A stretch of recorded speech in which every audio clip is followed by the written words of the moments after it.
All right, guys, we're coming back with a special edition here to watch President Trump take this stage. Oh, wait till you guys see the new shirts I come up with too. Let's get this on the shirt. I got the new fight Trump. I got the new fight Trump shirts available.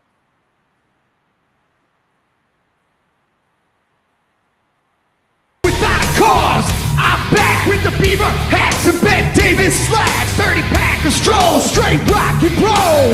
No Rogaine in the propane flow. The chosen one, I'm the living proof. With the gift of gab from the city of truth. You know I jab, stab, and knock critics back.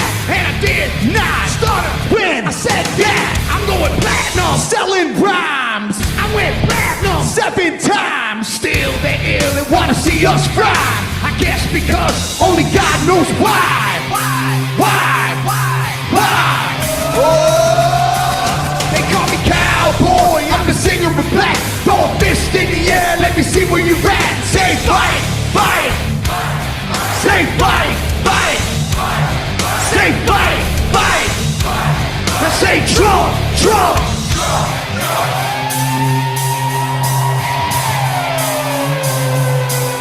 I like ACDC and ZZ Top. Bocephus Beasties and the Kings of Rock. Skinner, Seeger, Lip, Corn, the Stones. David Attico and the No-Show Jones. Yeah, pass that bottle around. Got the rock from Detroit, the soul from Motown. The underground, straight Detroit pimp. With tracks to Mac and slap back to back. Never gain no pay, I don't play with ass. Well, watch me rock with Liberace Flash. Punk rock the Clash, boy bands are trash. I like Johnny Cash and Grandmaster Flash. Oh, they call me cowboy. I'm a singer of black. Throw a fist in the air. Let me see where you're at. Say fight. Say fight. Say fight. I say Trump.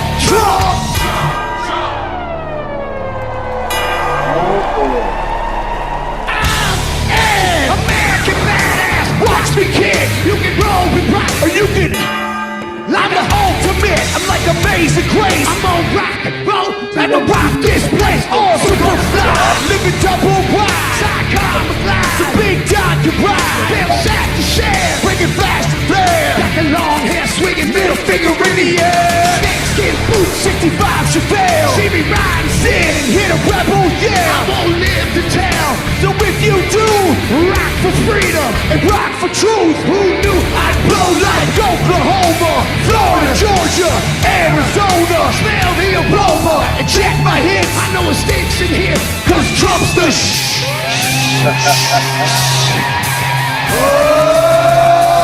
They call me cowboy, I'm a singer of black. Throw a fist in the air, let me see where you're at. Say Trump. Say Trump. Say Trump. Say Trump. I need to hear you louder than that. One more time. I'm a cowboy, badass and black. You singing Trump. From side to side, from front to back. Come on, Trump. I put Detroit City back on the map. We singing Trump. King Rock's in the house. This is where I'm at. Ladies and gentlemen, get ready for the most patriotic American badass on earth, President Donald J. Trump. But first, another American badass, my brother, Dana White. God bless America.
Good evening, ladies and gentlemen.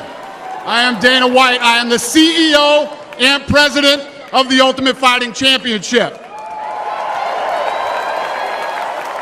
So 2 weeks ago, I got a call from President Trump asking me if I'd be willing to speak tonight. As usual, there was no pressure, no demands. He asked me as a friend, and of course I said yes. Then, after I accepted his offer, he sent me a text message, and I just want to read to you a little piece of what President Trump wrote to me. Dana, I'm so honored that you will be doing the introduction at the National Republican Convention.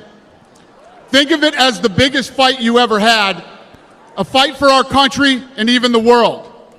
I only wish you didn't have to interrupt your family trip, but I hope they understand, they love you, and they know how important this is.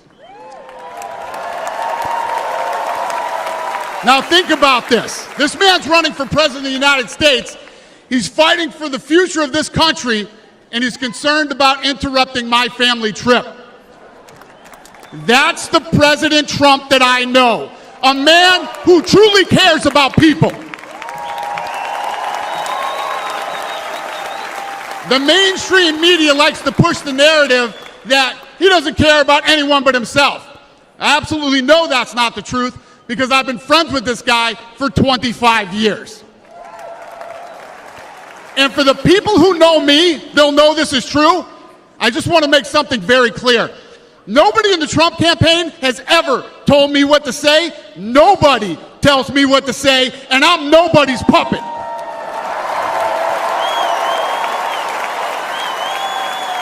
And I'm not telling you what to think. I'm telling you what I know. And I know President Trump. I know President Trump is a fighter. I've been saying this since 2015. Now look at what's happened over the last 10 years. We have all seen it with our own eyes. I'm in the tough guy business, and this man is the toughest, most resilient human being that I've ever met in my life.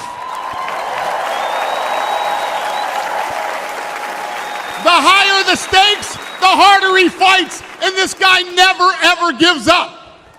So what's at stake here? The answer is in President Trump's text, and I quote, "A fight for our country." I know why he's running for president again. Why else would he put himself through everything he's dealt with just to get back here? We all know he doesn't need this. This guy's got a great life, he has a beautiful family, and he has achieved everything that you could possibly achieve in life. I know President Trump is literally putting his life on the line for something bigger than himself, and he's willing to risk it all because he loves this country.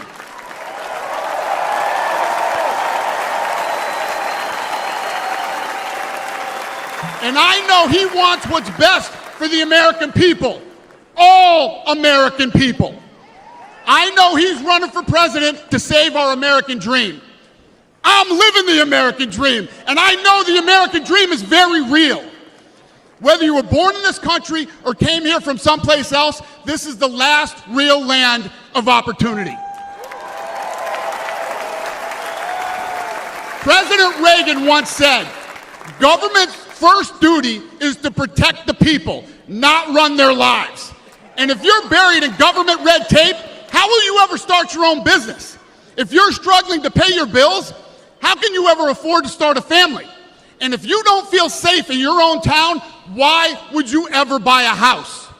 I know that President Trump is fighting to save the American dream, and that's what's at stake in this election. We are choosing who we want to lead us in this fight. I know President Trump is a proven leader, a fearless leader, and this country was in a much better place when he was in the Oval Office. In my mind, the choice is clear. But this election, we all get to choose. I know I'm going to choose strength and security. I know I'm going to choose opportunity and prosperity. I know I'm going to choose real American leadership and a real American badass. Oh, yeah.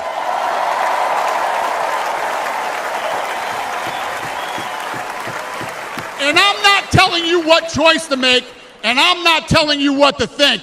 I'm telling you what I know. I know America needs a strong leader, and the world needs a strong America. I know Donald J. Trump is the best choice for President of the United States. My fellow Americans, it is my honor to introduce the 45th and soon-to-be 47th President of the United States, Donald J. Trump. Yeah. Just like these t-shirts, guys. Plate 2, let's go, baby. These are awesome. Just on that QR code. These are awesome.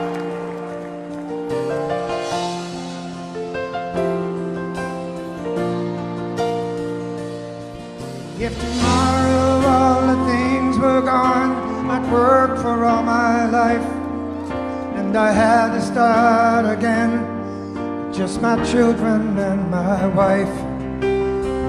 Thank my lucky stars to be living here today, 'cause our flag still stands for freedom, and they can't take that away.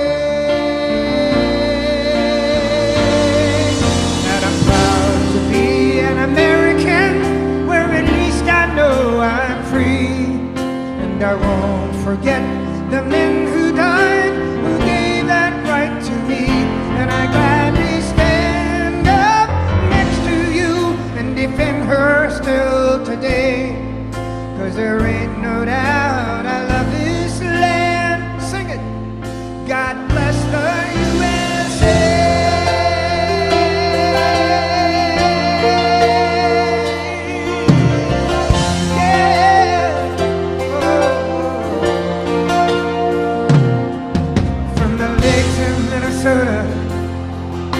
To the hills of Tennessee, across the plains of Texas, from sea to shining sea, from Detroit to Houston and New York to LA. There's pride in every American heart, and it's time we stand and say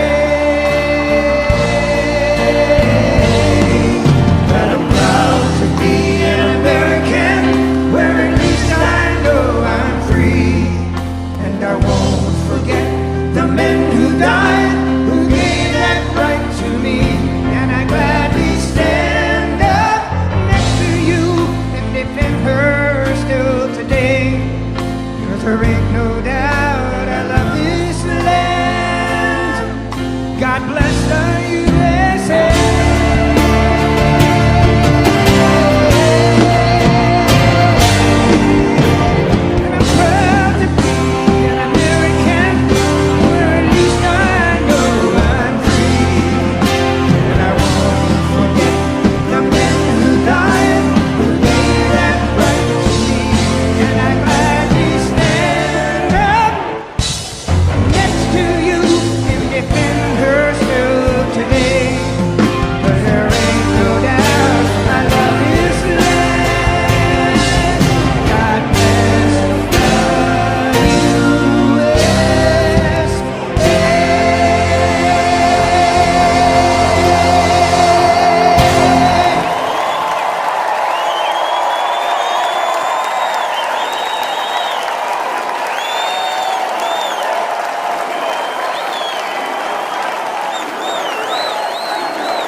Thank you very much.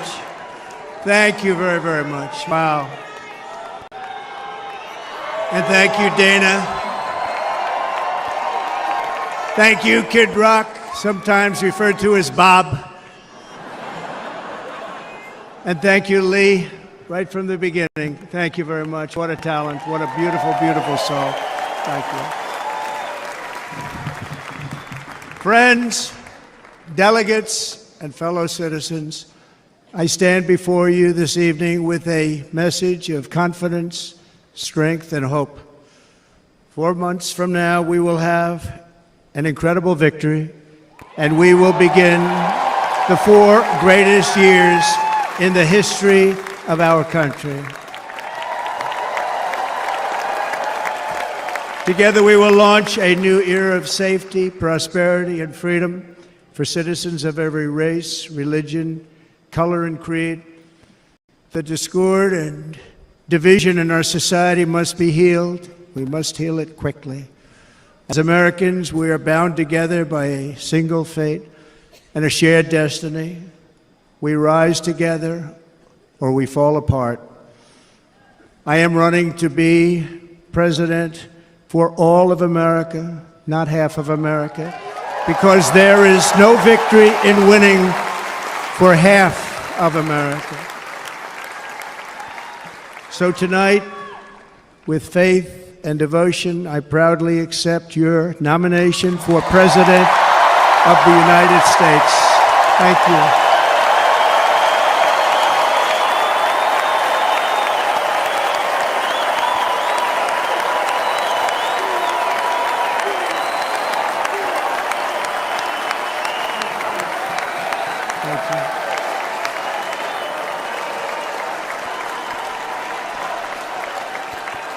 Thank you very much.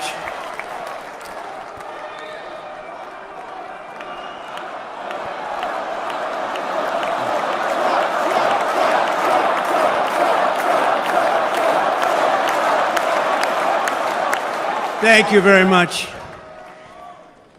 And we will do it right. We're going to do it right.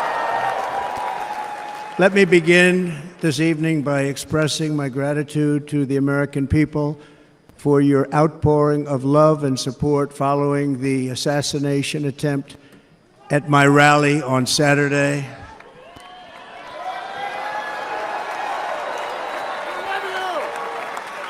As you already know, the assassin's bullet came within a quarter of an inch of taking my life. So many people have asked me, what happened? Tell us what happened, please. And therefore, I will tell you exactly what happened, and you'll never hear it from me a second time because it's actually too painful to tell. It was a warm, beautiful day in the early evening in Butler Township in the great Commonwealth of Pennsylvania. Music was loudly playing, and the campaign was doing really well. I went to the stage and the crowd was cheering wildly. Everybody was happy. I began speaking very strongly, powerfully, and happily because I was discussing the great job my administration did on immigration at the southern border. We were very proud of it.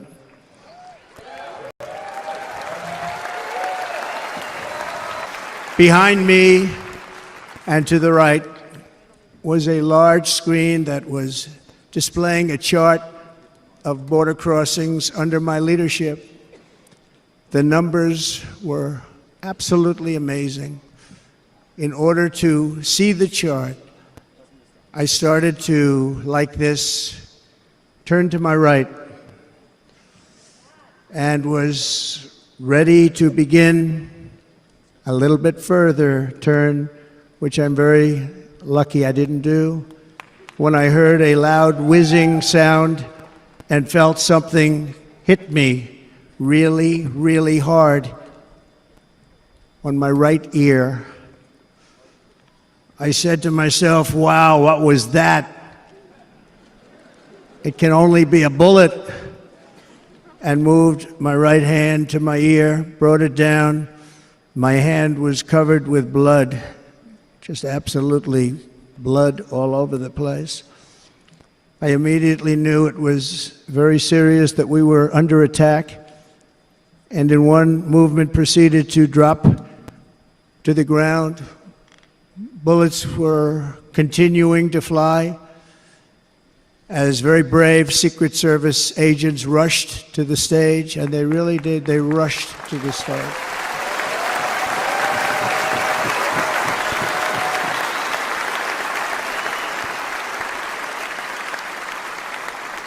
These are great people, at great risk, I will tell you, and pounced on top of me so that I would be protected. There was blood pouring everywhere, and yet, in a certain way, I felt very safe because I had God on my side. I felt that.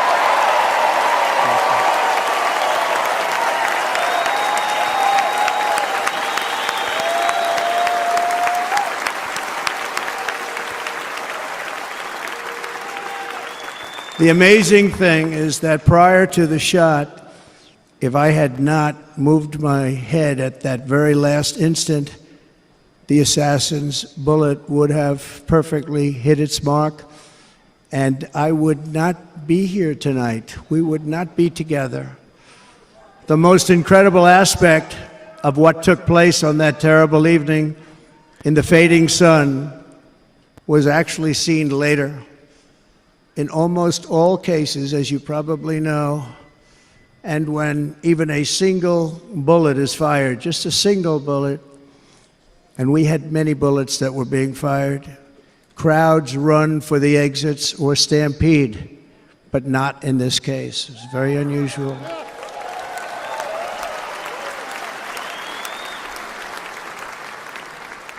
This massive crowd of tens of thousands of people stood by and didn't move an inch. In fact, many of them bravely but automatically stood up looking for where the sniper would be. They knew immediately it was a sniper, and then began pointing at him. You can see that if you look at the group behind me. That was just a small group compared to what was in front. Nobody ran, and by not stampeding, many lives were saved. But that isn't the reason that they didn't move. The reason is that they knew I was in very serious trouble. They saw it. They saw me go down. They saw the blood and thought, actually most did, that I was dead. They knew it was a shot to the head. They saw the blood. And there's an interesting statistic. The ears are the bloodiest part. If something happens with the ears, they bleed more than any other part of the body. For whatever reason, the doctors told me that. I said, why is there so much blood? He said, it's the ears. They bleed more. So we learned something, but this beautiful crowd, they didn't want to leave me. They knew I was in trouble. They didn't want to leave me. And you can see that love written all over their faces. Incredible people. They're incredible people. Bullets were flying over us, yet I felt serene. But now the Secret Service agents were putting themselves in peril. They were in very dangerous territory. Bullets were flying right over them, missing them by a very small amount of inches. And then it all stopped.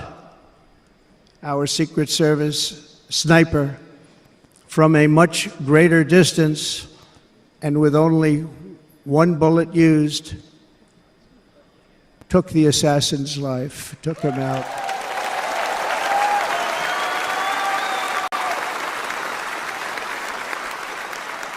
I'm not supposed to be here tonight. Not supposed to be here. Well,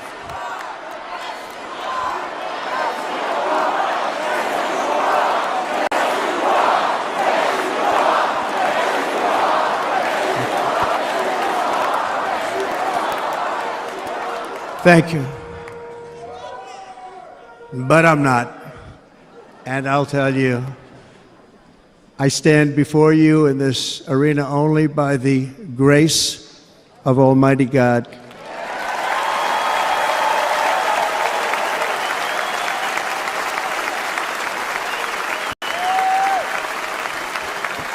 In watching the reports over the last few days, many people say it was a providential moment.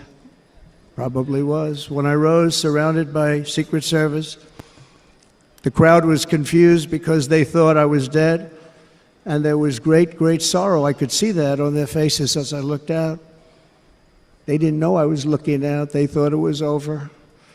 But I could see it, and I wanted to do something to let them know I was okay. I raised my right arm, looked at the thousands and thousands of people that were breathlessly waiting, and started shouting, "Fight, fight, fight."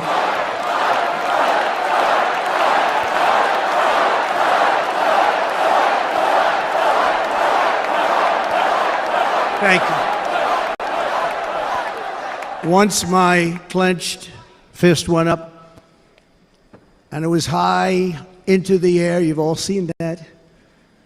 The crowd realized I was okay and roared with pride for our country like no crowd I have ever heard before. Never heard anything like it. For the rest of my life, I will be grateful for the love shown by that giant audience of patriots that stood bravely on that fateful evening in Pennsylvania. Tragically, the shooter claimed the life of one of our fellow Americans, Corey Comparator. Unbelievable person, everybody tells me. Unbelievable. And seriously wounded, two other great warriors. Spoke to them today. David Dutch and James Copenhaver. Two great people. I also spoke to all three families of these tremendous people. Our love and prayers are with them, and always will be. We're never going to forget them. They came for a great rally. They were serious Trumpsters, I want to tell you. They were serious Trumpsters, and still are. But Corey, unfortunately, we have to use the past tense. He was incredible. He was a highly respected former fire chief, respected by everybody. Was accompanied by his wife, Helen, incredible woman. I spoke to her today, devastated, and two precious daughters. He lost his life selflessly acting as a human shield to protect them from flying bullets. He went right over the top of them and was hit. What a fine man he was.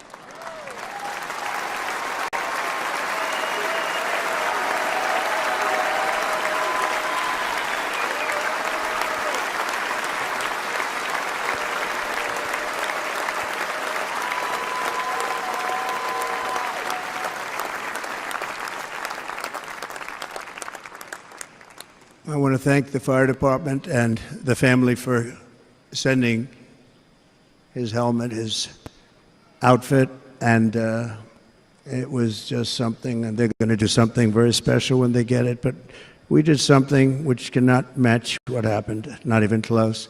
But I am very proud to say that over the past few days, we've raised $6.3 million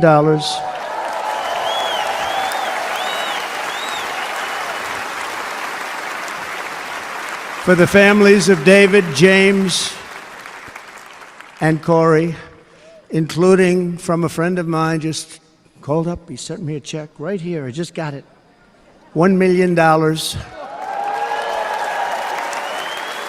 from Dan Newland. Thank you, Dan. And again, when speaking to the family, I told them, I said, well, I'm going to be sending you a lot of money, but it can't compensate. They all said the same thing. You're right, sir. We appreciate so much what you're doing, but nothing can take the place in the case of Corey. And the other two, by the way, they were very, very seriously injured, but now they're doing very well. They're going to be okay. They're going to be doing very well.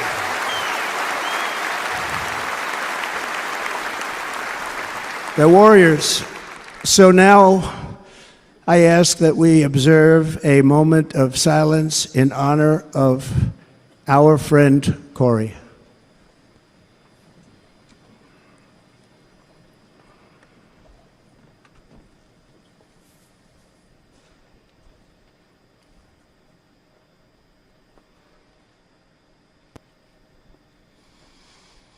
There is no greater love than to lay down one's life for others. This is the spirit that forged America in her darkest hours, and this is the love that will lead America back to the summit of human achievement and greatness. This is what we need. Despite such a heinous attack, we unite this evening more determined than ever. I am more determined than ever, and so are you. So is everybody.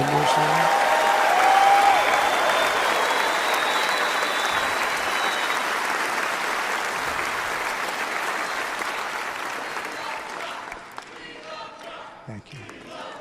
Thank you very much.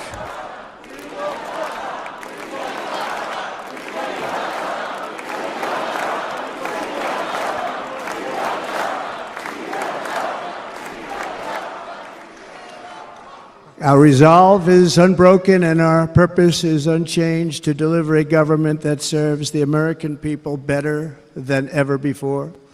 Nothing will stop me in this mission because our vision is righteous and our cause is pure. No matter what obstacle comes our way, we will not break, we will not bend, we will not back down, and I will never stop fighting for you, your family, and our magnificent country. Never.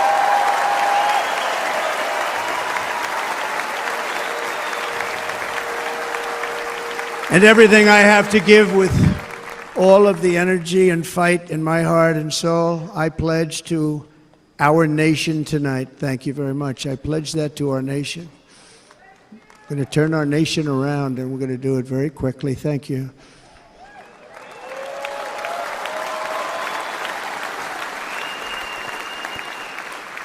This election should be about the issues facing our country and how to make America successful, safe, free, and great again.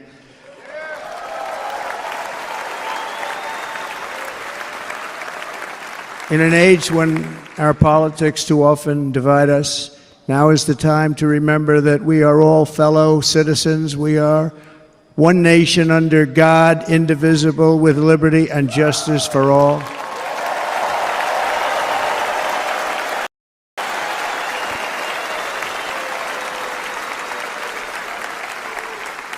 And we must not criminalize dissent or demonize political disagreement, which is what's been happening in our country lately at a level that nobody has ever seen before. In that spirit, the Democrat Party should immediately stop weaponizing the justice system and labeling their political opponent as an enemy of democracy. Especially since that is not true. In fact, I am the one saving democracy for the people of our country.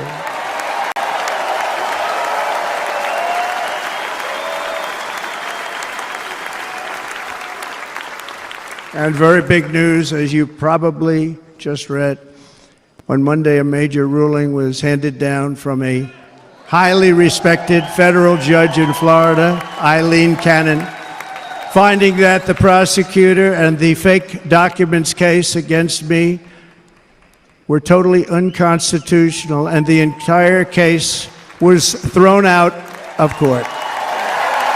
With all of that publicity, thrown out of court. If Democrats want to unify our country, they should drop these partisan witch hunts, which I have been going through for approximately 8 years. And they should do that without delay and allow an election to proceed that is worthy of our people. We're going to win it anyway, but worthy of our people. On this journey, I am deeply honored to be joined by my amazing wife, Melania.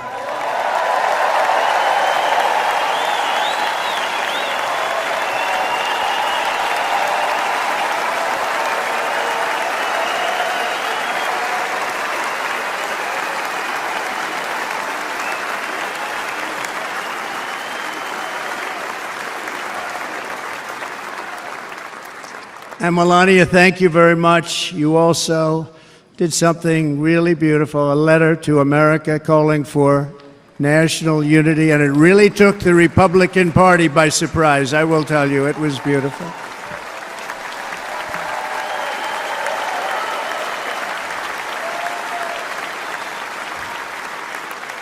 In fact, some very serious people said that we should take that letter and put it as part of the Republican platform. That would be an honor, wouldn't it? Right, Mr. Congressman? But it captivated so many, so I also want to thank my entire family for being here. Don, Kimberly, Ivanka and Jared, Eric and Lara, Tiffany and Michael, Baron, we love our Baron.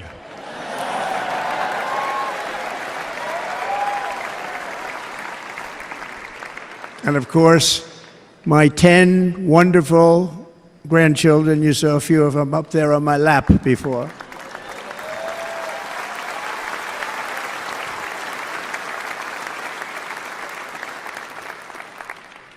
And how good was Dana? Was Dana good? I mean, was he good?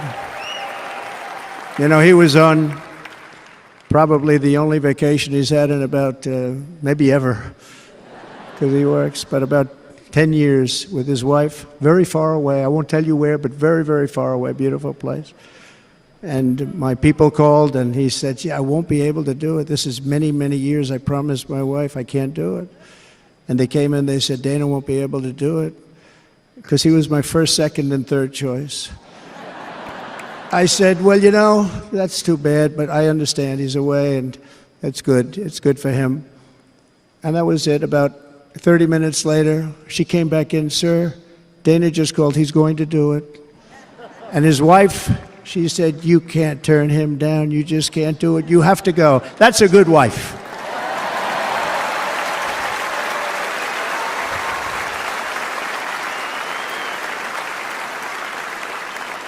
So he got on a plane, he got here a little while ago, now he's going to get on the plane in a little while and he's going to go back home to his wife. But they're great, and I just want to thank her and him and their whole family, because that's not easy. And Kid Rock, same thing. Called, he said, I want to be a part of it.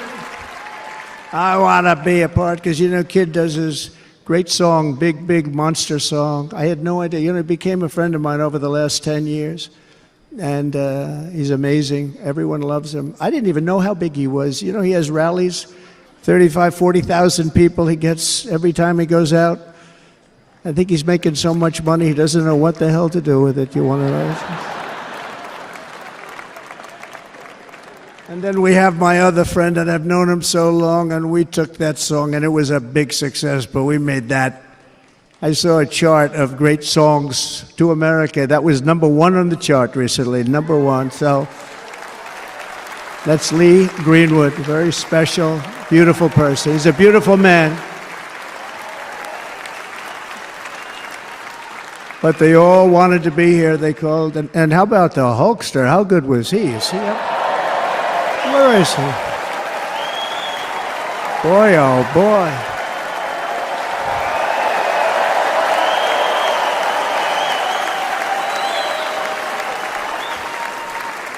They may call that entertainment. I know about entertainment, but when he used to lift a 350-pound man over his shoulders and then bench press him 2 rows into the audience, I say, maybe entertainment, but he is one strong son of a gun. I will tell you, I watched it many times.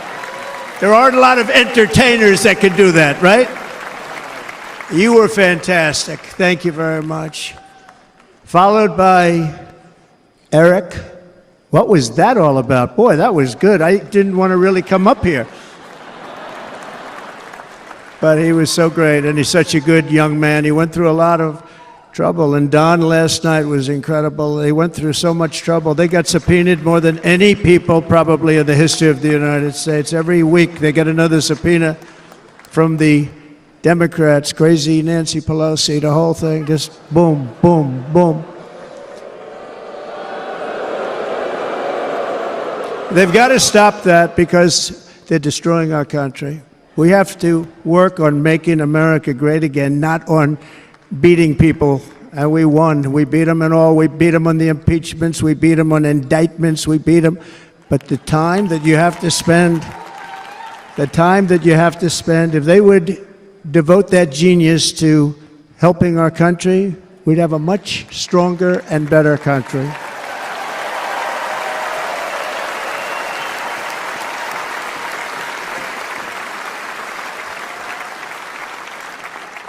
And Jason, the biggest star in country music. Jason, thank you for being here.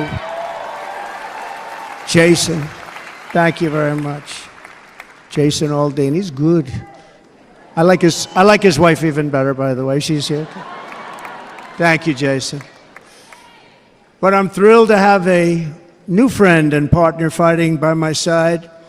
The next Vice President of the United States, the current Senator from Ohio, J.D. Vance, and his incredible wife, Usha.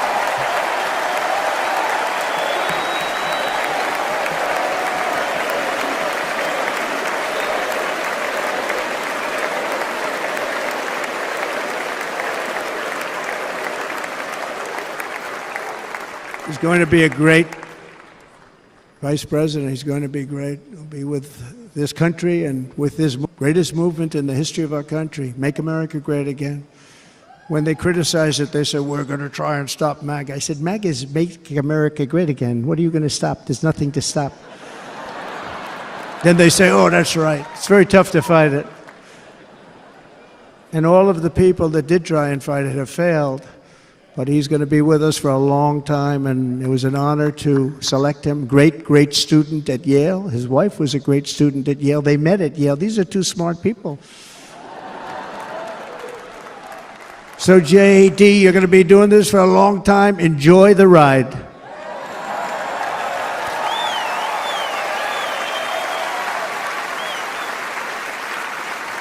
And a very special thank you to the extraordinary people of Milwaukee and the great state of... Oh, there they are. There they are. You are so easy to spot. And Green Bay's going to have a good team this year, right? They're going to have a good team. They're going to have a good team. Most of the audience doesn't like it, but it's true. You're going to have a very good team this year. And by the way, Wisconsin, we are spending over $250 million here creating jobs and other economic development all over the place. So I hope you will remember this in November and give us your vote. I am trying to buy your vote. I'll be honest about that.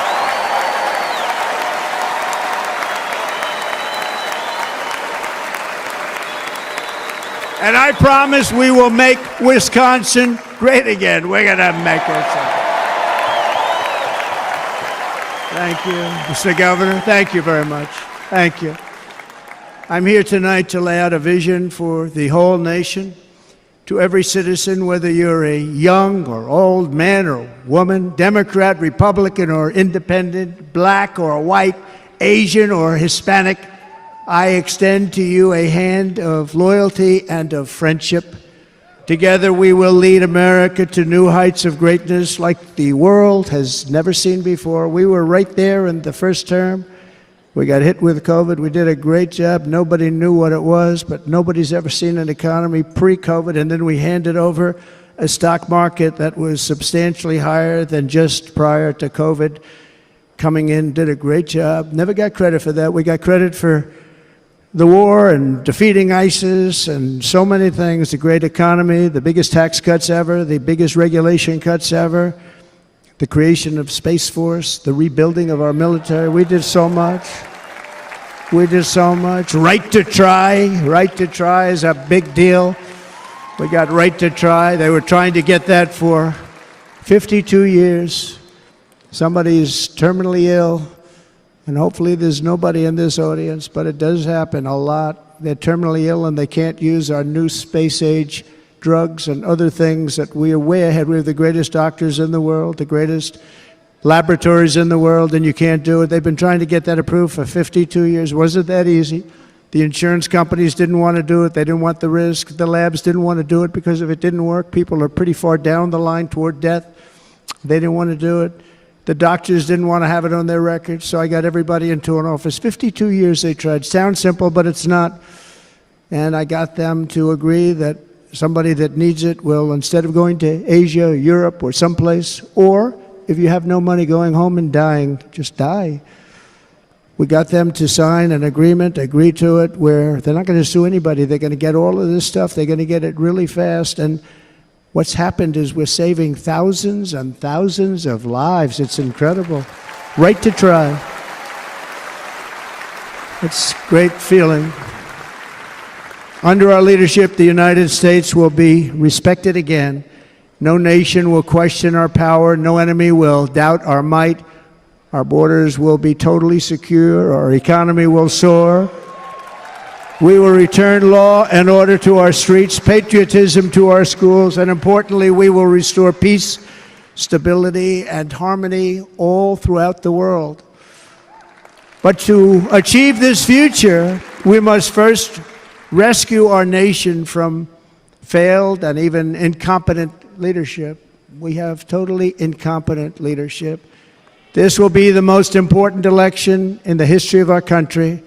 Under the current administration, we are indeed a nation in decline. We have an inflation crisis that is making life unaffordable, ravaging the incomes of working and low-income families, and crushing, just simply crushing our people like never before. They've never seen anything like it. We also have an illegal immigration crisis, and it's taking place right now as we sit here in this beautiful arena. It's a massive invasion at our southern border that has spread misery, crime, poverty, disease, and destruction to communities all across our land. Nobody's ever seen anything like it. Then there's an international crisis, the likes of which the world has seldom been part of. Nobody can believe what's happening. War is now raging in Europe and the Middle East. A growing specter of conflict hangs over Taiwan, Korea, the Philippines, and all of Asia. And our planet is teetering on the edge of World War III. And this will be a war like no other war because of weaponry. The weapons are no longer army tanks going back and forth shooting at each other. These weapons are obliteration. It's time for a change. This administration can't come close to solving the problems. We're dealing with very tough, very fierce people. They're fierce people. And we don't have fierce people. We have people that are a lot less than fierce, except when it comes to cheating on elections and a couple of other things. Then they're fierce. Then they're fierce. So tonight, I make this pledge to the great people of America. I will end the devastating inflation crisis immediately, bring down interest rates, and lower the cost of energy. We will drill, baby, drill.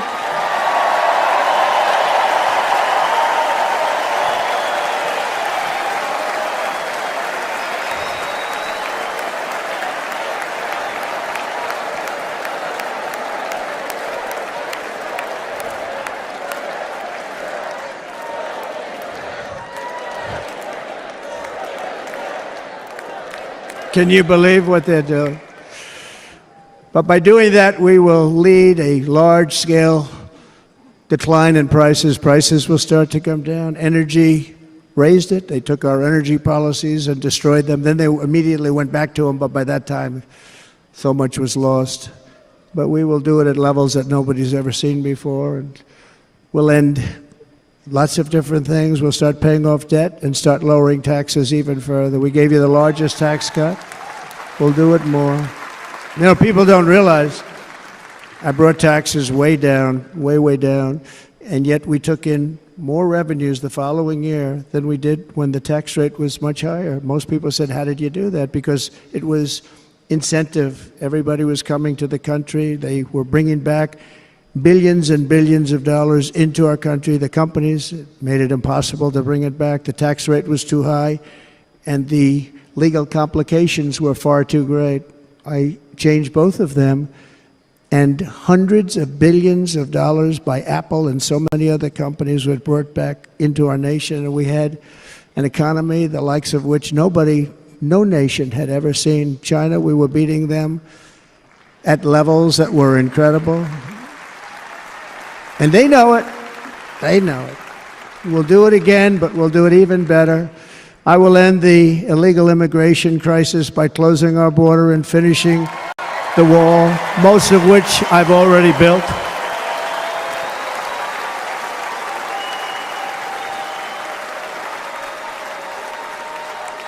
On the wall, we were dealing with a very difficult Congress, and I said, oh, that's okay, we won't go to Congress. I call it an invasion. We gave our military almost $800 billion. I said, I'm going to take a little of that money because this is an invasion, and we built, most of the wall is already built, and we built it through using the funds because what's better than that? We have to stop the invasion into our country that's killing hundreds of thousands of people a year. We're not going to let that happen. I will end every single international crisis that the current administration has created, including the horrible war with Russia and Ukraine, which would have never happened if I was president, and the war caused by the attack on Israel, which would have never happened if I was president. Iran was broke. Iran had no money. Now Iran has $250 billion. They made it all over the last 2.5 years. They were broke. I watched the other day on a show called Deface the Nation. Has anyone seen it? And they had a congressman who was a Democrat say, well, whether you like him or not, Iran was broke dealing with Trump. I told China and other countries, if you buy from Iran, we will not let you do any business in this country, and we will put tariffs on every product you do send in of 100% or more. And they said to me, well, I think that's about it. They weren't going to buy any oil. And they were ready to make a deal. Iran was going to make a deal with us. And then we had that horrible, horrible result that we'll never let happen again. The election result, we're never going to let that happen again. They used COVID to cheat. We're never going to let it happen again. And they took off all the sanctions, and they did everything possible for Iran. And now Iran is very close to having a nuclear weapon, which would have never happened. This is a shame what this administration, the damage that this administration has done. And I say it often, if you took the 10 worst presidents in the history of the United States, think of it, the 10 worst, added them up, they will not have done the damage that Biden has done. I'm only going to use the term once. Biden. I'm not going to use the name anymore, just one time. The damage that he's done to this country is unthinkable. It's unthinkable. Together we will restore vision, strength, competence, and we're going to have a thing called common sense making most of our decisions, actually. It's all common sense. Just a few short years ago, under my presidency, we had the most secure border and best economy in the history of our country, in the history of the world. We had the greatest economy in the history of the world. We had never done anything like it. We were beating every country, including China, by leaps and bounds. Nobody had seen anything like it. We had no inflation, soaring incomes were going. Nobody can believe it. You can't believe what happened 4 years ago is happening now in reverse. And the world was at peace. Inflation has been a killer for our country. No matter what you make it, it doesn't matter because inflation is eating you alive. People that were putting away money, they were making great wages, the highest they've ever made, but they were putting away a lot of money. Now they are just being destroyed. They're not putting away anything. They're barely living. They're going into savings accounts. They're taking out their money to live because of inflation. Inflation, remember, it's called a country buster. You can go back to Germany from 100 years ago. You can go back to any country that suffered great inflation, and we've suffered the worst inflation we've ever had. But go back and see what's happened to those countries. We've had the worst inflation we've ever had under this person. But in less than 4 years, our opponents have turned incredible success into unparalleled tragedy and failure. It's been a tremendous failure. Today, our cities are flooded with illegal aliens. Americans are being squeezed out of the labor force and their jobs are taken. And by the way, you know who's taking the jobs that are created? 107% of those jobs are taken by illegal aliens. And you know who's being hurt the most by millions of people pouring into our country? The black population and the Hispanic population, because they're taking the jobs from our black population, our Hispanic population, and they're also taking them from unions. The unions are suffering because of it. Thank you. Thank you. I like you too. Thank you very much. Inflation has wiped out the life savings of our citizens and forced the middle class into a state of depression and despair. That's what it is. It's despair and depression. We cannot and will not let this continue. Less than 4 years ago, we were a great nation, and we will soon be a great nation again. We're going to be a great nation again.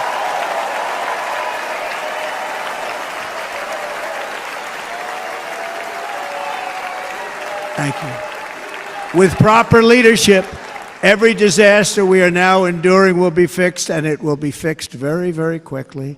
So tonight, whether you've supported me in the past or not, I hope you will support me in the future, because I will bring back the American dream. That's what we're going to do. You don't even hear about the American dream anymore.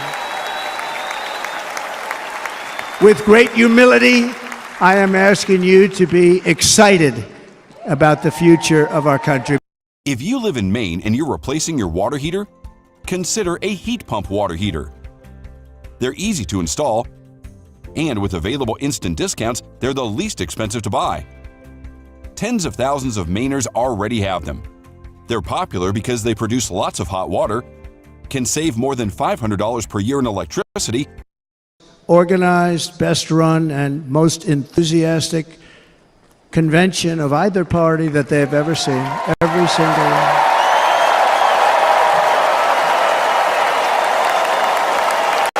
And it's true. It's true. And there's love in the room. There's great love in the room.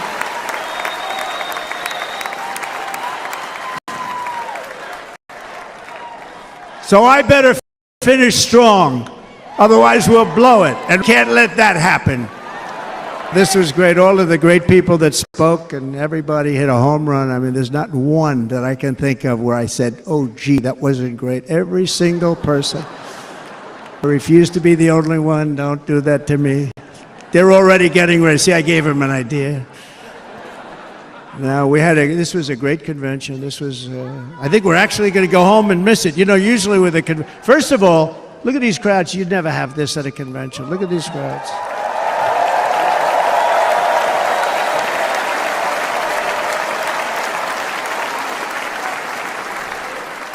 Love, it's about love. This week, the entire Republican Party has formally adopted an agenda for America's renewal, and you saw that agenda, and it's very short compared to the long, boring, meaningless agendas of the past, including the Democrats. They write these things that are hundreds of pages long, and they never read them after they're done. In their case, fortunately, they don't read them because they're pretty bad. It's a series of bold promises that we will swiftly implement when you give us a Republican House. And Mr. Speaker, thank you very much. We have our great Speaker of the House with us tonight. Mr. Speaker, thank you very much. Thank you. A Republican Senate, we have many senators here. And send me back to our beautiful White House just a few short months from now. We're talking about just months. It can't come fast enough. We have to get it done. First, we must get economic relief to our citizens. Starting on day one, we will drive down prices and make America affordable again. We have to make it affordable. It's not affordable. People can't live like this. Under this administration, our current administration, groceries are up 57%. Gasoline is up 60 and 70%. Mortgage rates have quadrupled.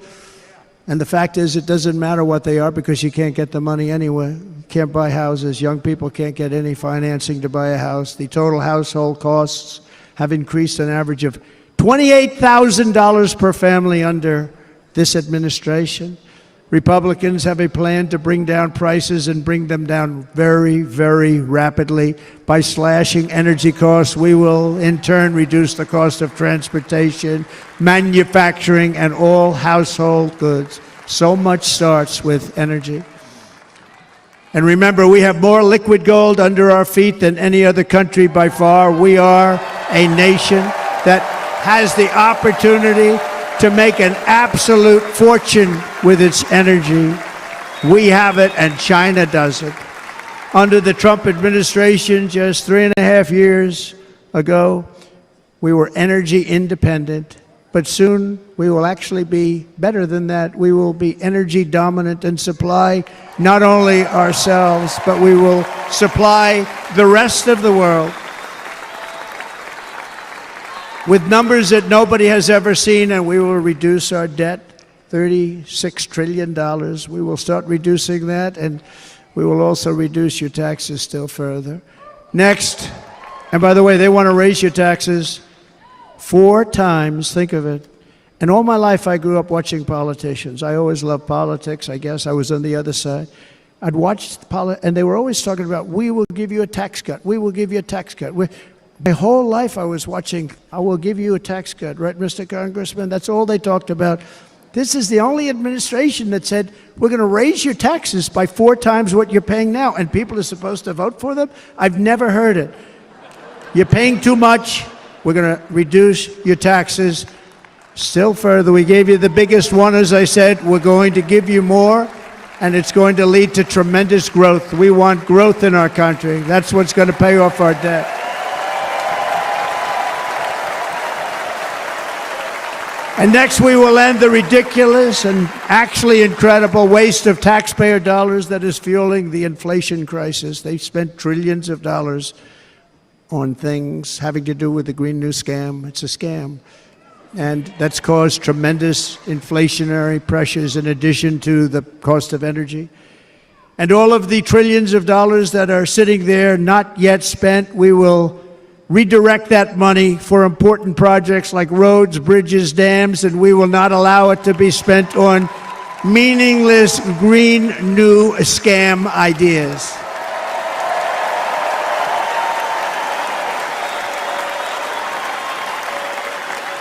And I will end the electric vehicle mandate on day 1.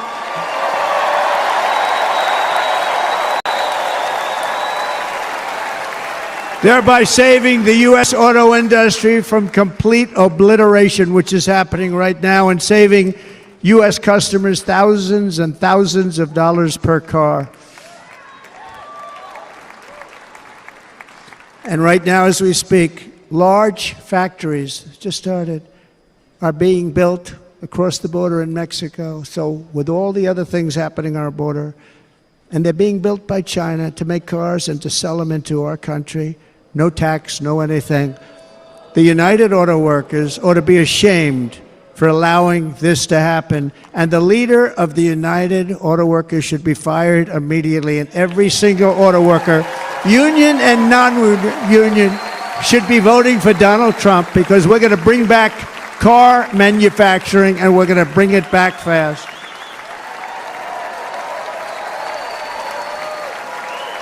They're building some of the largest auto plants anywhere in the world. Think of it, in the world. We're going to bring it back. We're going to make them. We don't mind that happening, but those plants are going to be built in the United States, and our people are going to man those plants.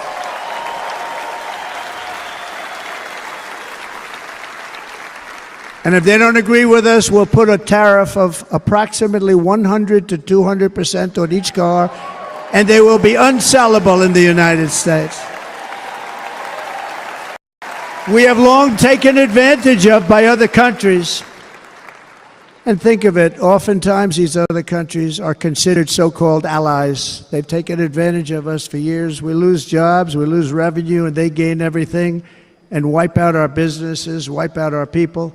I stopped it for 4 years. I stopped it, and we're really ready to make changes like nobody had seen before. And remember, USMCA, I got rid of NAFTA, the worst trade deal ever made, and replaced it with USMCA, which is, they say, the best trade deal ever made. Actually, probably the best trade deal was the deal I made with China, where they buy $50 billion worth of our product. They were buying nothing. They buy $50 billion worth. They had to.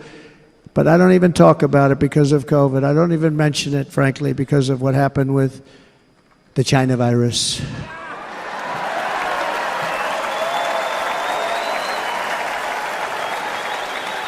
We will not let countries come in, take our jobs, and plunder our nation. They come and do that. They plunder our nation. The way they will sell their product in America is to build it in America. Very simple. Build it in America and only in America.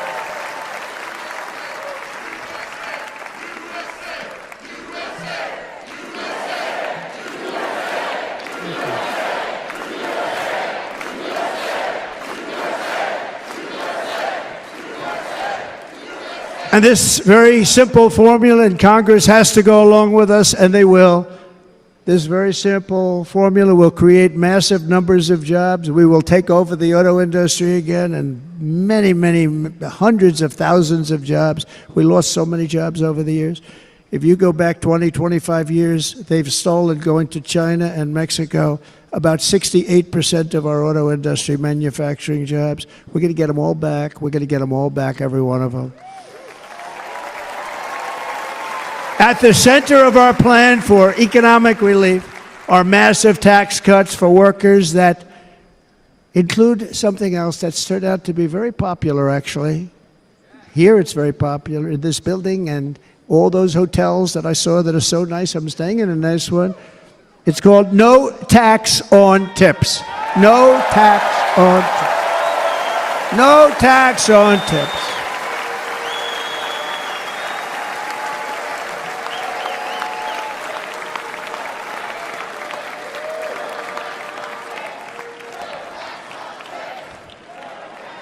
I got that by having dinner recently in Nevada, where we're leading by about 14 points. Hello. I'll see you there very soon, everybody. We're having dinner at a beautiful restaurant in the Trump building on the Strip, and it's a great building, and the waitress comes over. How's everything going? A really nice person. How's everything? Oh, sir, it's so tough. The government's after me all the time on tips, tips, tips. I said, well, they give you cash. Would they be able to find him? She said, actually, and I didn't know this, she said, very little cash is given. It's all put right on the check. And they come in and they take so much of our money, it's just ridiculous. And they don't believe anything we say. And they've just hired, as you know, 88,000 agents to go after them even more. And I said, this shows the level of my, most people go out, they hire consultants, they pay millions of dollars. But I said to her, let me just ask you a question.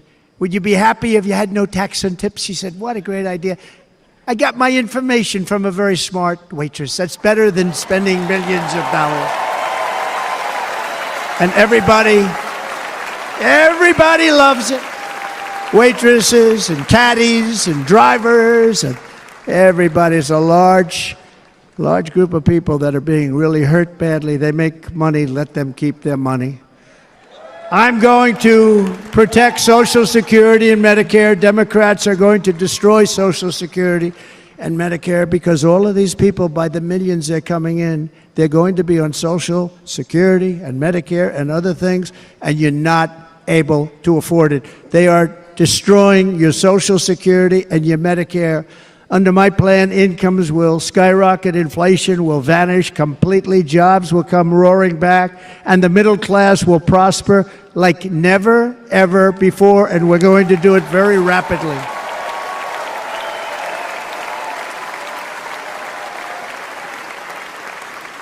But no hope or dream we have for America can succeed unless we stop the illegal immigrant invasion, the worst that's ever been seen anywhere in the world. There's never been an invasion like this anywhere. Third world countries would fight with sticks and stones not to let this happen.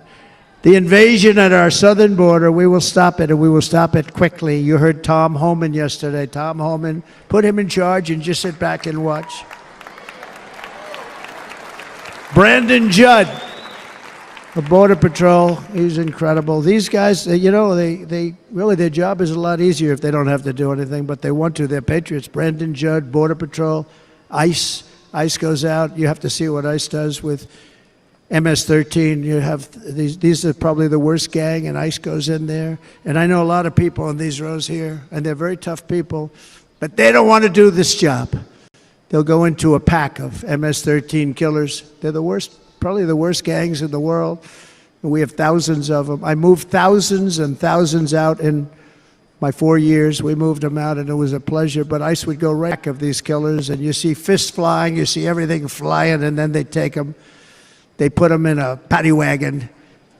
They take them back and they get them out of our country. And the other countries weren't accepting them back. And I called up and I said, tell them that we're not giving them economic aid anymore. And the next day I got calls from all of these countries that were terminated. Billions of dollars we spend on economic aid to countries that does us, frankly, no good.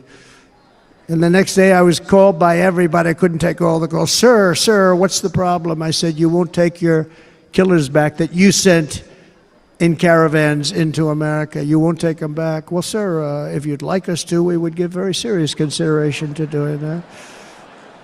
And within 24 hours, they were being taken back. For years and years, when I first came in, they said President Obama tried to get him to go back, and they wouldn't accept him. They'd put planes on the runway so you couldn't leave the plane. They'd close the road so you couldn't take the buses. They'd all have to turn back. As soon as I said no more economic aid of any kind to any country that does that, they called back and they said, sir, it would be our great honor to take MS-13. We love them very much. We love them very much, sir. We'll take them back. At the heart of the Republican platform is our pledge to end this border nightmare and fully restore the sacred and sovereign borders of the United States of America, and we're going to do that on day one.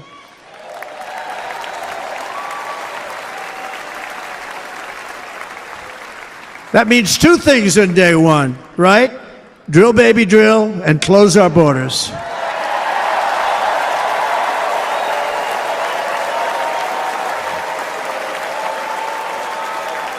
And by the way, and I think everybody as a Republican, as a patriot in this room, and most Democrats, we want people to come into our country, but they have to come into our country legally. Legally.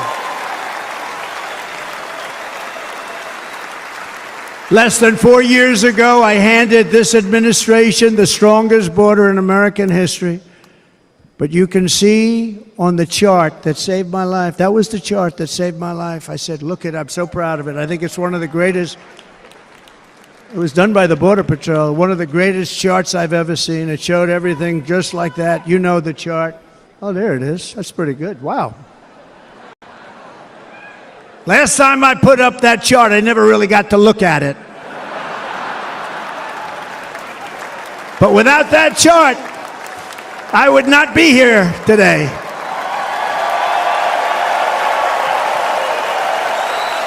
Never got to look at it.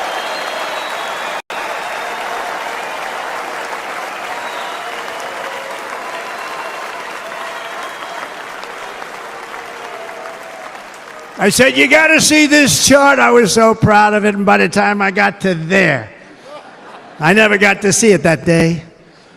But I'm seeing it now, and I was very proud. If you look at the arrow on the bottom, that's the lowest level, the one on the bottom, heavy red arrow. That's the lowest level of illegal immigrants ever to come into our country in recorded history, right there. Right there. And that was my last week in office. And then you see what happened after I left. Look at the rest. And if you go out a little bit further, it's getting to be a little bit old, but I love it anyway, right? But you can go much higher with those numbers. Look what happened right after that. the invasion began. We had the opposite. We stopped the invasion, but the invasion that we stopped was peanuts by comparison to what happened after I left. Look at what happened after I left. They took over our country. We ended all catch and release.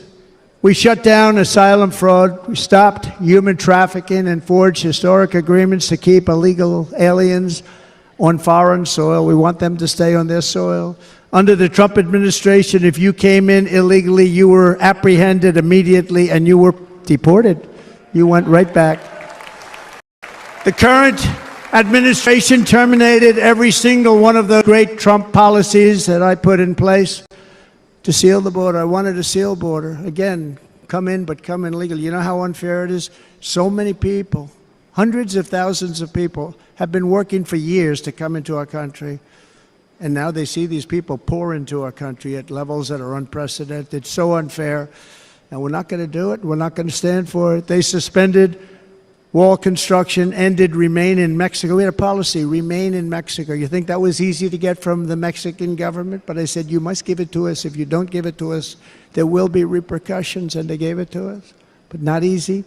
Canceled our Safe Third agreements, demolished Title 42, implemented nationwide catch and release. That's catch and release, where we catch them and release them into our country. We catch them and release them into Mexico. There's a slight difference. And took 93, this is the previous administration, 93 executive actions to throw open our border to the world. The entire world is pouring into our country because of this very foolish administration. The greatest invasion in history is taking place right here in our country. They are coming in from every corner of the earth, not just from South America, but from Africa, Asia, the Middle East. They're coming from everywhere. They're coming at levels that we've never seen before. It is an invasion indeed, and this administration does absolutely nothing to stop them. They're coming from prisons. They're coming from jails. They're coming from mental institutions and insane asylums. You know, the press is always on me because I say this. Has anyone seen Silence of the Lambs? The late, great Hannibal Lecter. He'd love to have you for dinner. That's insane asylums. They're emptying out their insane asylums. And terrorists are coming in at numbers that we've never seen before. Bad things are going to happen. Meanwhile, our crime rate is going up, while crime statistics all over the world are going down, because they're taking their criminals and they're putting them into our country. A certain country, and I happen to like the president of that country very much, but he's been getting great publicity because he's a wonderful shepherd of the country. He says how well the country's doing because their crime rate is down. And he said he's training all of these rough people. They're rough. He's training them. And I've been reading about this for 2 years. I think, oh, that's wonderful. Let's take a look at it. But then I realized he's not training them. He's sending all of his criminals, his drug dealers, his people that are in jails, he's sending them all to the United States. And he's different in that he doesn't say that. He's trying to convince everybody what a wonderful job he does in running the country. Well, he doesn't do a wonderful job. And by the way, if I ran one of the countries, many countries from all over, I would be worse than any of them. I would have had the place totally emptied out already.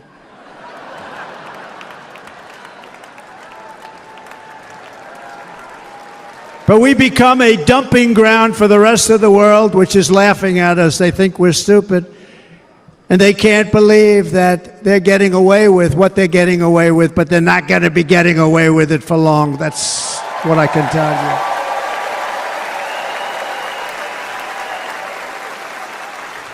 you. In Venezuela, Caracas, high crime.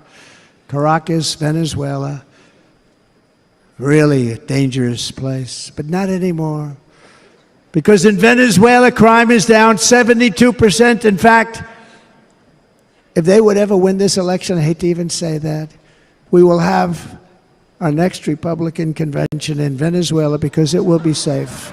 Our cities will be so unsafe, we will not be able to have it there. In El Salvador, murders are down by 70%. Why are they down? Now, he would have you convinced that because he's trained murderers to be wonderful people. No. They're down because they're sending their murderers to the United States of America. This is going to be very bad. And bad things are going to happen, and you're seeing it happen all the time. That's why, to keep our families safe, the Republican platform promises to launch the largest deportation operation in the history of our country. Even larger than that of President Dwight D. Eisenhower from many years ago. You know, he was a moderate, but he believed very strongly in borders. He had the largest deportation operation we've ever had. Just recently, I spoke to the grieving mother of Jocelyn Nungary, a precious 12-year-old girl from Houston who last month was tied up, assaulted, and strangled to death after walking to the convenience store just a block away from her house. Her body was dumped near the side of the road in a shallow creek, found by some onlookers who couldn't believe what they had witnessed. Charged with Jocelyn's heinous murder are 2 illegal aliens from Venezuela who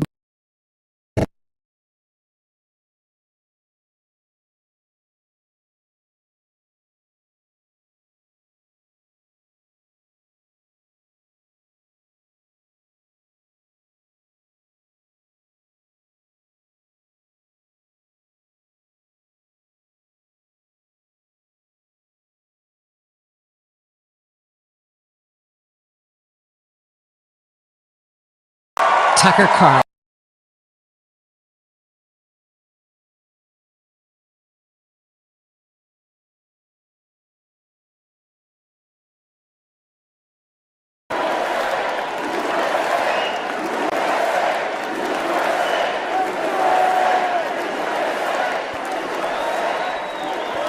Thank you very much.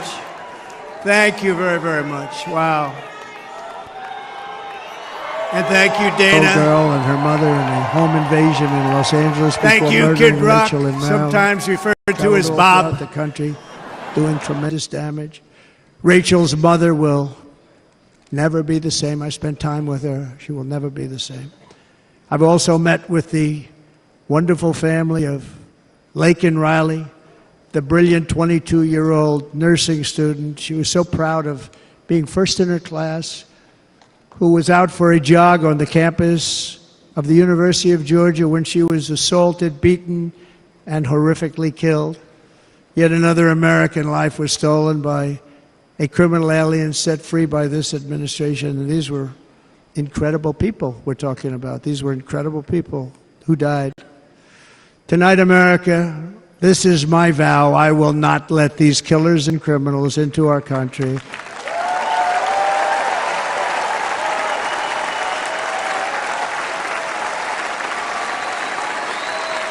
I will keep our sons and daughters safe. As we bring security to our streets, we will help bring stability to the world. I was the first president in modern times to start no new wars. You know, we were the toughest, we were the most respected. And you saw this. Hungry, strong country, run by a very powerful, tough leader. He's a tough guy. Press doesn't like him because he's tough. And he came out recently, they were asking him at an interview, the whole world is exploding. What's happening? What's going on? Viktor Orban, Prime Minister of Hungary, very tough man. He said, I don't want people coming into my country and blowing up our shopping centers and killing people. But they said to him, tell us what's going wrong, what's happening, what is it? He said, there's only one way you're going to solve it. You got to bring President Trump back to the United States because he kept everybody at bay. He used a word I wouldn't use because I can't use that word, because you'd say it was braggadocious. The press would say he was a braggart. I'm not a braggart. But Viktor Orban said it. He said Russia was afraid of him. China was afraid of him. Everybody was afraid of him. nothing was going to happen. The whole world was at peace, and now the world is blowing up around us. All of these things that you read about were not going to happen. Under President Bush, Russia invaded Georgia. Under President Obama, Russia took Crimea.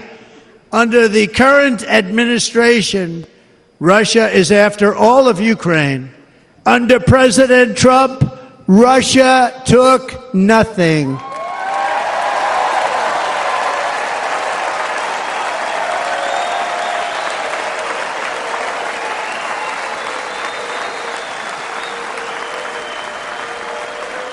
We defeated 100% of ISIS in Syria and Iraq, something that was said to take 5 years, sir, like 5 years, sir. We did it in a matter of a couple of months. We have a great military. Our military is not woke. It's just some of the fools on top that are woke.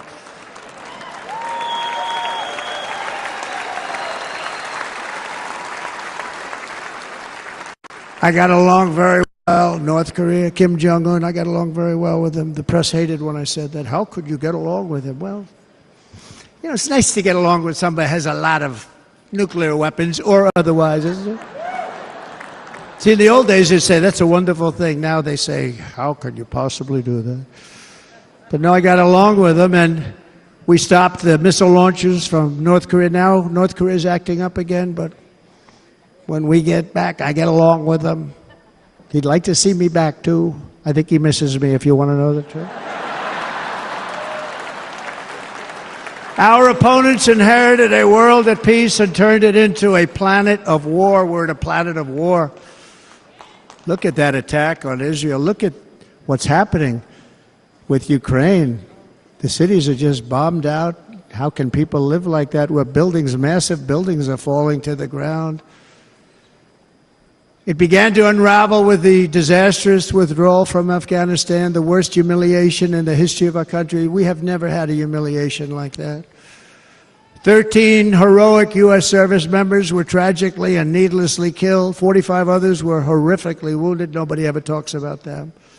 No arms, no legs, face explosions, horrifically wounded.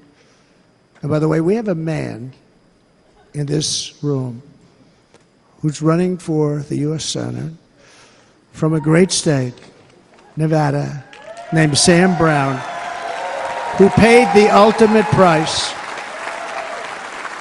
Thank you, Sam. Thank you, Sam. Thank you. He paid the biggest price probably ever paid by anybody that is running for office, and I think he's going to do great. He's running against a person that is not good, not respected, a total lightweight. But Sam, I think, paid, really, we were talking about it with some of the senators that are working so hard for Sam, but he paid the biggest price of any senator ever to run for the Senate. I don't think anybody's ever what he did. He was a real hero, a really great person. And he's running, and I hope that everybody gets out and votes for Sam Brown.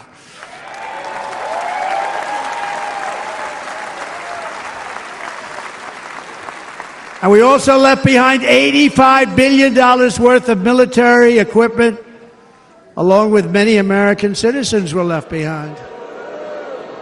Many American citizens, emboldened by that disaster. Russia invaded Ukraine. They saw this group of people that were incompetent. We took the soldiers out first. No, we're going to take the soldiers out second. If they would have followed my plan, we had a great plan. But the plan only kicked in if they did everything perfectly, and they weren't doing things perfectly, so we said it doesn't kick in. You know, 18 months in Afghanistan, we didn't have one, so they were killing them left and right, snipers. And I spoke to the head of the Taliban. You've heard this story. Abdul, still there, still the head of the Taliban. The press got on me, why would you speak to him? I said, because that's where the killing is. I don't have to speak to somebody that has nothing to do with it. And I told him, don't ever do that. Don't ever do that again. Don't ever do that again. You've got to stop. Because during the Obama administration, many great people and soldiers, but a lot of soldiers were being killed from long distance. I said, if you keep doing that, you're going to be hit harder than anybody's ever been hit by a country before.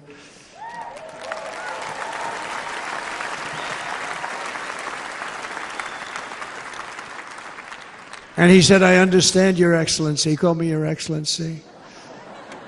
I wonder if he calls the other guy Your Excellency. I doubt it.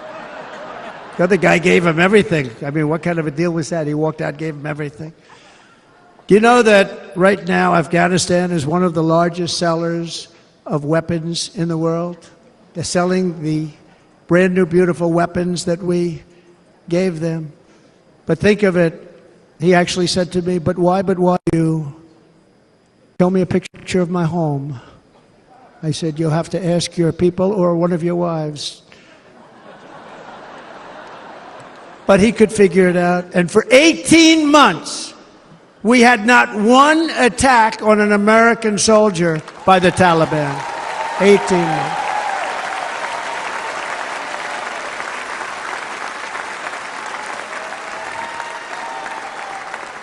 And then we had that horrible day where soldiers were killed. I was not there because of a ridiculous election. But we had that horrible attack. And they also gave up Bagram, one of the biggest bases anywhere in the world, air bases anywhere in the world, the longest runways, most powerful, hardened, thickened runways. We gave it up. And I liked it not because of Afghanistan. I liked it because of China. It's 1 hour away from where China makes their nuclear weapons. And you know who has it now? China has it now. We were keeping that. And now China is likewise circling Taiwan, and Russian warships and nuclear submarines are operating 60 miles off the coast in Cuba. Do you know that? No, the press refuses to write about it. If that were me running this country and we had nuclear submarines in Cuba, I will tell you that the headlines every day would be, what's wrong with our president? You don't even hear this. You're not hearing about this. Russia has nuclear submarines and warships 60 miles away, Mr. Congressman, from Miami, by the way, happens to be here. Correct? In Cuba. And that would not be stood for if it were somebody else. They don't want to mention it, but now maybe they will. And the entire world, I tell you this, we want our hostages back, and they better be back before I assume office, or you will be paying a very big price.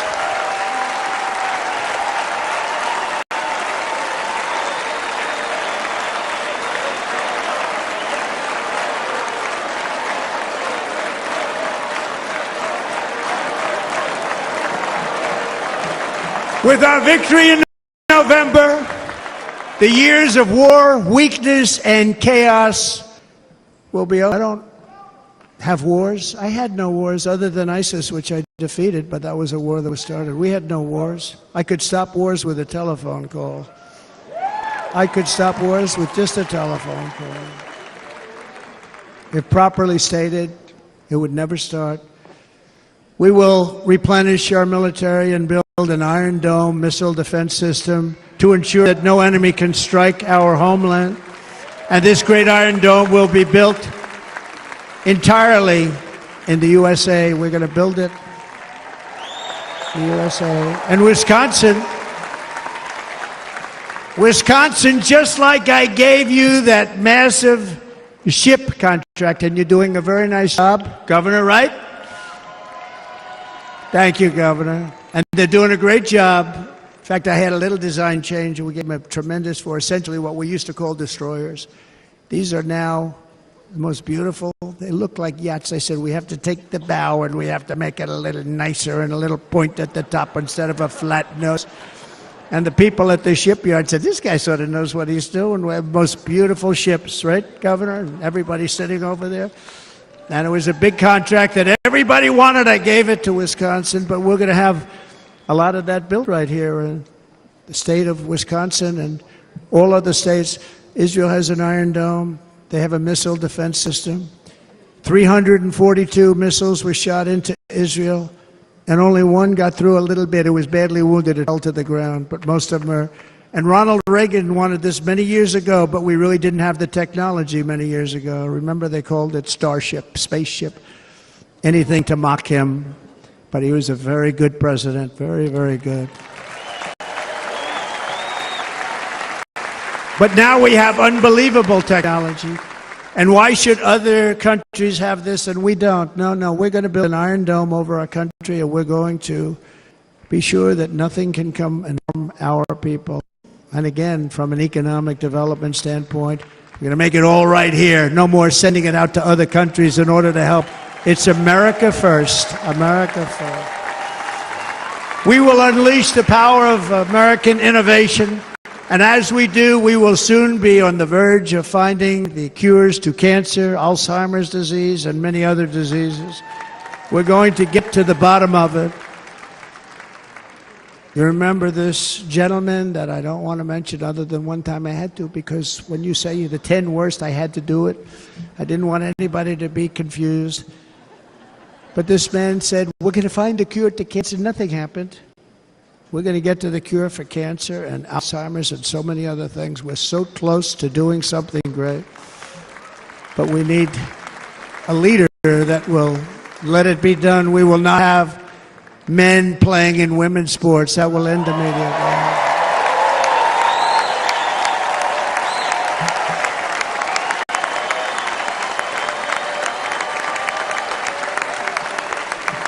And we will restore and renovate our nation's once great cities, making them safe, clean, and beautiful again.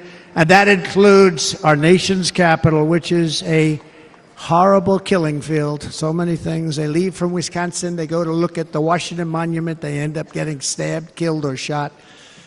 We will be very soon very proud of our capital, again, Washington, D.C.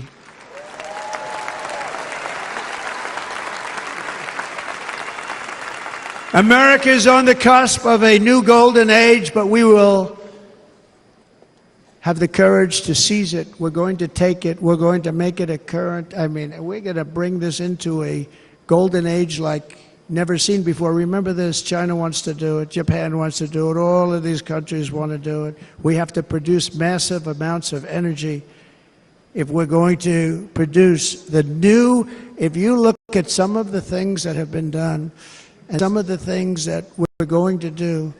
But AI needs literally twice the electricity that's available now in our country. Can you imagine?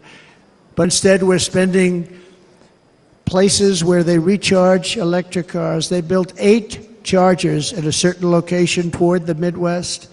8 chargers for $9 billion. Think of them as a tank for filling up your gas. Think of it. They spent $9 billion on 8 chargers, 3 of which didn't work. And if you were going to do this all over our country, this crazy electric mandate, if you're going to do this all, and by the way, I'm all for electric. They have their application. But if somebody wants to buy a gas-powered car, gasoline-powered car, or a hybrid, they're going to be able to do it. And we're going to make that change on day 1.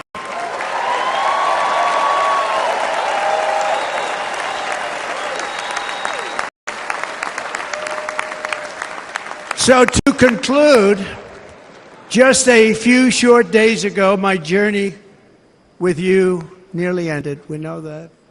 And yet, here we are tonight, all gathered together, talking about the future, promise, and a total renewal of a thing we love very much. It's called America. We live in a world of miracles. None of us knows God's plan or where life's adventure will take us. I want to thank Franklin Graham for being here tonight. He's an outstanding man. He wrote me a note recently. I have a lot of respect for him. Sir, I love your storytelling. I think it's great in front of these big rallies. But sir, please do me one favor. It won't make any difference. Please don't use any foul language. I was a little embarrassed. I said, he said, it won't make any difference. Actually, it does. The story's not quite as good, but I've been very good. The story is not quite as good, to be honest. I've got to have a little talk with Franklin, but he was great. He's a great gentleman. His father was so incredible, Billy Graham. My father used to love taking me to see Billy Graham. My father would take me to see Billy Graham at Yankee Stadium. He had the biggest rallies you've ever seen. He was a good rally guy, too. But he'd get up, and he was a fantastic guy. My father loved Billy Graham. But I love Franklin Graham. I think Franklin's been fantastic, and I'm working so hard to adhere to his note to me. I'm working hard on it, Franklin. But if the events of last Saturday make anything clear, it is that every single moment we have on earth is a gift from God.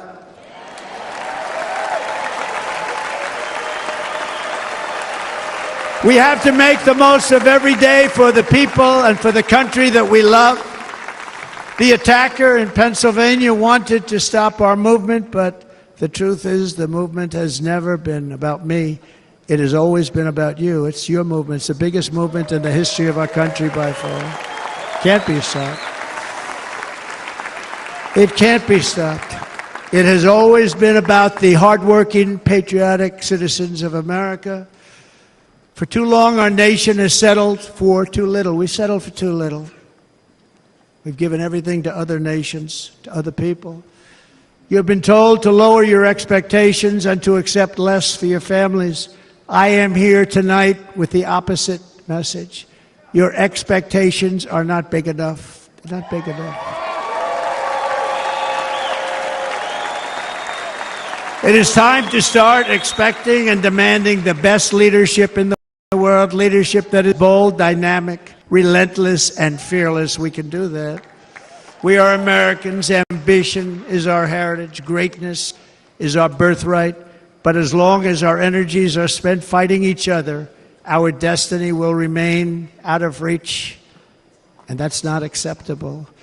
We must instead take that energy and use it to realize our country's true potential and write our own thrilling chapter of the American story. We can do it together. We will unite. We are going to come together, and success will bring us together.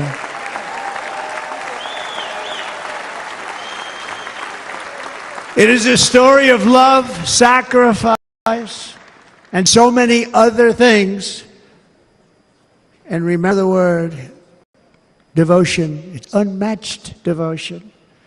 Our American ancestors crossed the Delaware, survived the icy winter at Valley Forge, and defeated a mighty empire to establish our cherished republic. They fought so hard, they lost so many. They pushed thousands and thousands of miles across a dangerous frontier, taming the wilderness to build a life and a magnificent home for their family. They packed their families into covered wagons, trekked across hazardous trails, scaled towering mountains, and braved rivers and rapids to stake their claim on the wide open, new, and very beautiful frontier.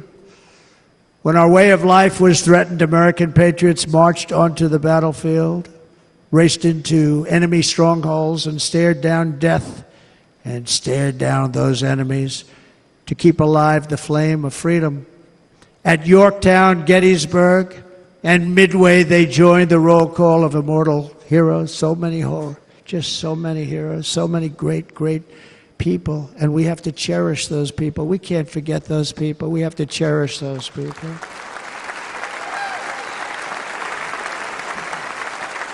And building monuments to those great people is a good thing, not a bad thing. They saved our country. No challenge was too much. No hardship was too great. No enemy was too fierce. Together these patriots soldiered on and endured, and they prevailed because they had faith in each other, faith in their country, and above all, they had faith in their God.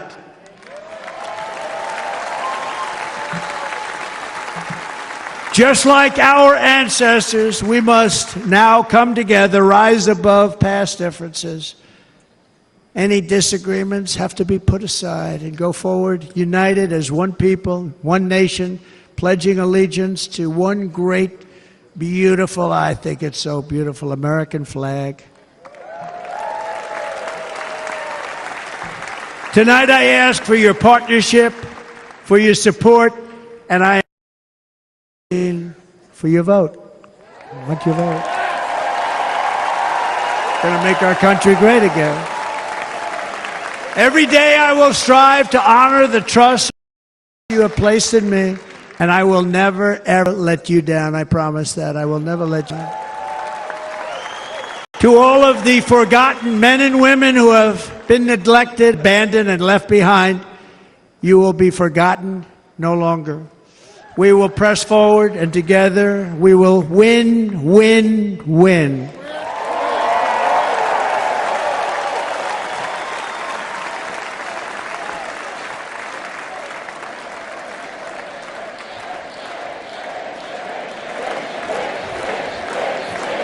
Win, win, win, win, win.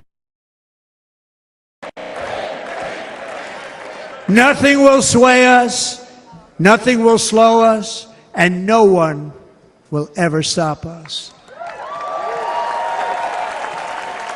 No matter what dangers come our way, no matter what obstacles lie in our path, we will keep striving toward our shared and glorious destiny, and we will not fail. We will not fail. Together we will save this country, we will restore the republic, and we will usher in the rich and wonderful tomorrows that our people so truly deserve. America's future will be bigger, better, bolder, brighter, happier, stronger, freer, greater, and more united than ever before.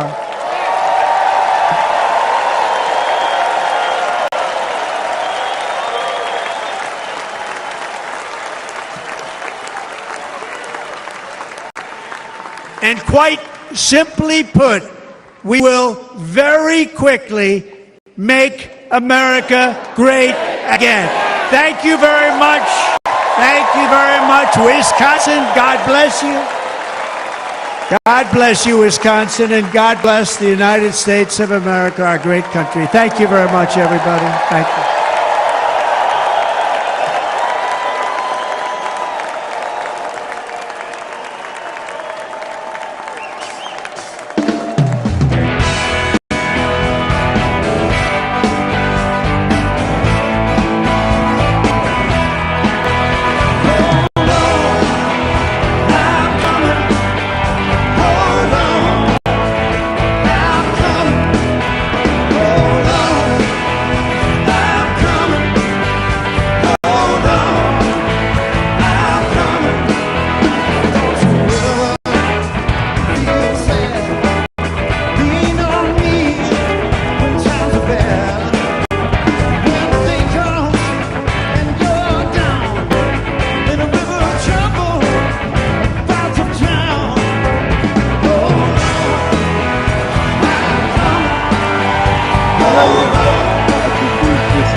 And the first the dresses of the ladies. It's good stuff to have. So you guys have a good night. CPS Furniture. Don't be watch.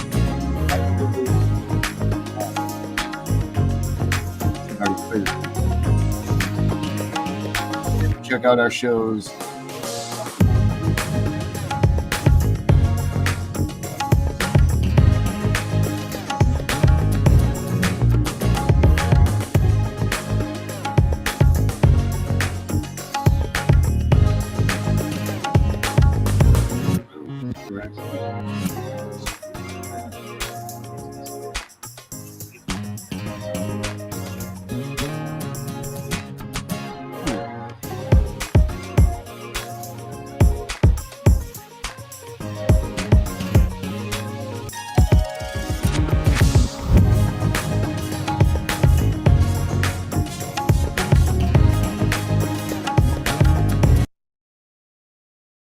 And I am here to share an important message with you.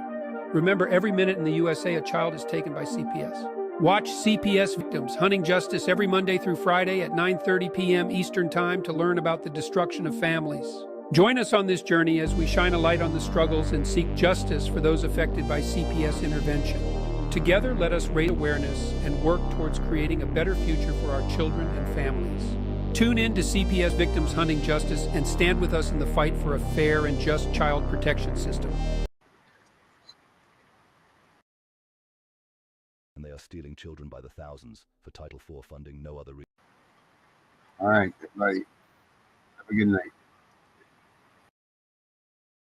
Who has been torn away from their security blanket, their parents, the ones who stopped the boogeyman from terrorizing the nights and curing their boo-boos when they scrape their knees. Now just imagine how they mightst feel when the CPS meant to protect them tears them away from their supposed abusers and places them with strangers who have zero comforting skills. They need to be calmed. They are confused, lost, panicked, and needing their parents, but CPS took them away for the purpose of saving them. The kids don't even know why, and they are told that the parents they attach to no longer want them. What do you think that does? Do you think that this is how protecting children is supposed to look? Abolish CPS.